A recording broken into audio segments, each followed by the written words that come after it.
The Savvy Diner Challenge is an event that Toronto Public Health is doing in collaboration with Humber College. Because we're from public health, of course, we want to try to engage future chefs, so culinary students, in trying to create meals for their future patrons that are healthier. It's a multi-college competition for a main course entree. Really exciting for our students.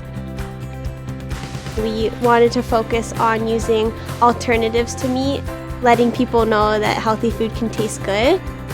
Em and I are really good friends, and we cook at home together all the time. So we just kind of made what we would make at home. What we have here is a stuffed portobello mushroom. It's stuffed with some quinoa and a simmered tomato sauce with some basil and oregano. The winner of this challenge is from Humber, and it is Amber, Belle, and Emma.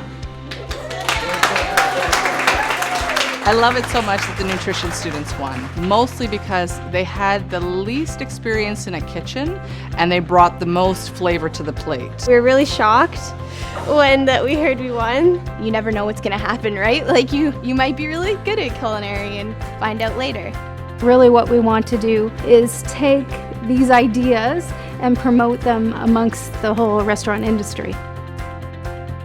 I think all the cooking techniques were all executed well. All the plates looked wonderful.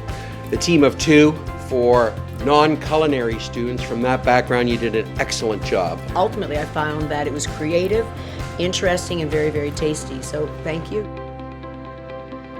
Super excited to have competitions at Humber, especially one like this that showcases not only culinary talent, but seeing the wealthful side of life. So having healthy choices and living healthfully. It's going to be the wave of what chefs are going to have to do in the future.